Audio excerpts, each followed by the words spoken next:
Come home or else. Texas Democrats flee the state to block a vote. Now the governor wants them arrested. They're not doing the job they were elected to do. Plus, did Obama's team fake the Russia collusion story? The nation's top spy pushes for a grand jury. Democrats call it a political stunt. And full military occupation. Netanyahu wants to crush Hamas and says it may take total control to do it. The stories that matter, clear and credible, from across the country to around the world. These are your unbiased updates from Straight Arrow News.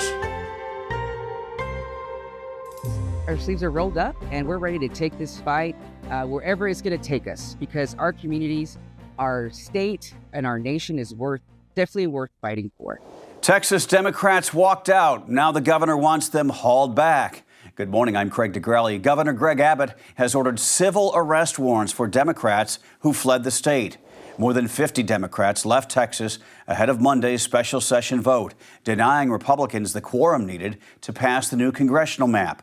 Just hours after Democrats missed a 3 p.m. deadline to return, Republicans voted 85-6 to authorize the House Sergeant-at-Arms to track them down.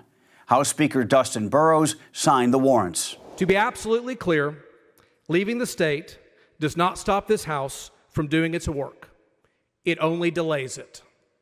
And every day this chamber is unable to act, the cost grows. Democrats say they will come back if Republicans drop their plan to redraw districts. This special session was supposed to be about saving lives after a tragedy. A cabin full of 8-year-old girls was washed away in the middle of the night. Families called 911 only to hear that help wasn't coming. At the end of the day, 137 Texans lost their lives. That's an emergency. That demands our action.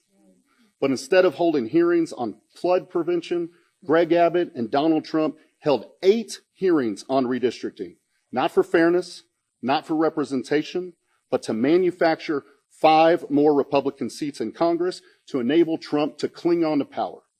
That isn't governing, that's a heist. And we're here to stop it. Governor Abbott says the Democrats are the ones standing in the way of flood relief. Texans are being let down and not getting the flood relief they need because these Democrats have absconded from the responsibility, and I believe they have forfeited their seats in the state legislature because they're not doing the job they were elected to do. Meanwhile, California Governor Gavin Newsom is threatening to fight fire with fire. He says if Texas Republicans succeed in adding 5 more seats to Congress, he will push for California to do the same in the Democrats' favor. I hope they do the right thing. And if they do the right thing, then there'll be no cause for us to have to move forward. But again, we're working with the legislature on a trigger that if they do move forward, California will not sit by idly and watch this democracy waste away.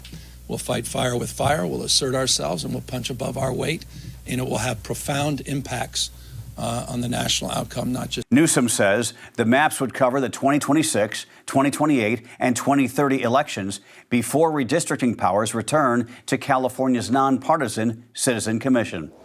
A new flashpoint in the political fight over Russia's 2016 election meddling.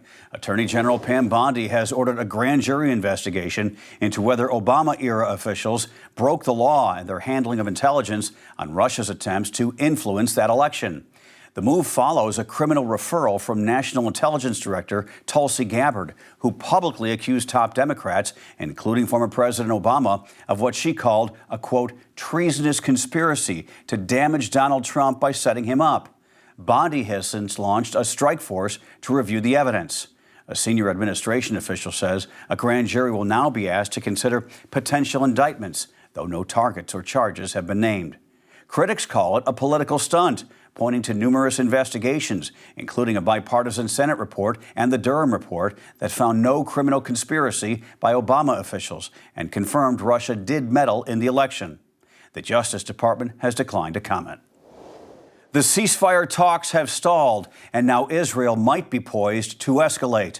Prime Minister Benjamin Netanyahu is expected to meet with his war cabinet today, asking for the green light to launch a full-scale military conquest of Gaza, according to Israeli media. Netanyahu is pushing to expand operations across the entire Strip, including areas where Hamas is still holding hostages. It follows the collapse of ceasefire negotiations in the past week, despite reassurances from U.S. Envoy Steve Witkoff, who was in Israel over the weekend trying to salvage a deal. The Palestinian Foreign Ministry is sounding the alarm, calling the move dangerous, and urging the global community to step in before it's too late. They warn it could be a trial balloon, a pressure tactic, or a sign that a major new ground offensive is imminent. The Kremlin is now calling for calm, even as pressure builds from the inside out.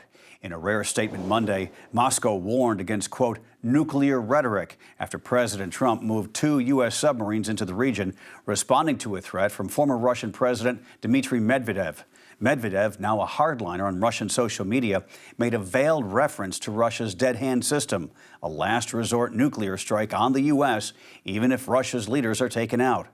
Kremlin spokesman Dmitry Peskov tried to downplay the tension, distancing Vladimir Putin from Medvedev's language, saying that Russia is, quote, very cautious about nuclear non-proliferation matters, and we believe everyone should be very careful about nuclear rhetoric. But the call for de-escalation comes as life in Russia-controlled Ukraine grows more desperate. In the Donetsk region, children in Russia-occupied villages are now begging Putin for drinking water. Those scenes stand in sharp contrast to the state-approved images of kids playing in Mariupol fountains, while many neighborhoods still have no running water for days at a time. Moscow-backed officials blame Ukraine, but Ukraine says it's Russia that has destroyed all the infrastructure. You've heard of posting bond to get out of jail? Now the State Department wants some foreign visitors to post bond just to get into the United States. The government is rolling out a 12-month pilot program that could require tourists and business travelers from certain countries to put up a bond of $5,000 to $15,000 when applying for a visa. It's aimed at countries with high overstay rates and weak screening systems. Consular officials will decide the bond amount, usually $10,000 per adult and $5,000 per child, but they could adjust it based on circumstances. Also changing, some visa renewals may now require an in-person interview in the U.S. as the Trump administration continues to tighten immigration rules. Countries affected have not been announced yet, but officials say that list will be released soon and could change at any time. The final rule is expected to be published today and take effect by August 20th. Finally this morning, one small step for man, one giant glowing leap for bureaucracy. Politico is reporting that NASA, under new interim boss and former Fox News host Sean Duffy, wants to build a nuclear reactor on the moon and will announce plans this week. Right there, next to the American flag and the golf ball, yes. The idea beat China and Russia to the next big space grab. A NASA official told Politico it's about winning the second space race. Critics call it ambitious, especially with NASA's budget getting slashed.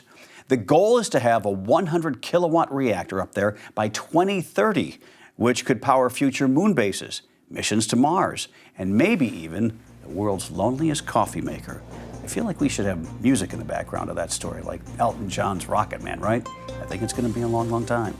All right, before we head out, here's what we're tracking today. At 10:30 this morning, Texas Democrats, currently in Chicago, hold a press conference with Illinois Governor Pritzker on their fight against the redistricting plan. Then at 11, the FBI releases its annual report on crime in the U.S. At 2 p.m. Eastern, the Texas House of Representatives is set to reconvene after being forced to adjourn on Monday. By the way, if you want more unbiased updates, be sure to sign up for our newsletter. It's just the facts, no fluff, and it's delivered right to your inbox every weekday morning. Go to san.com/newsletters. Those are your unbiased updates for this Tuesday. We'll see you back here tomorrow. For all of us here at Straight Arrow News, I'm Craig DeGrelli. Have a great day.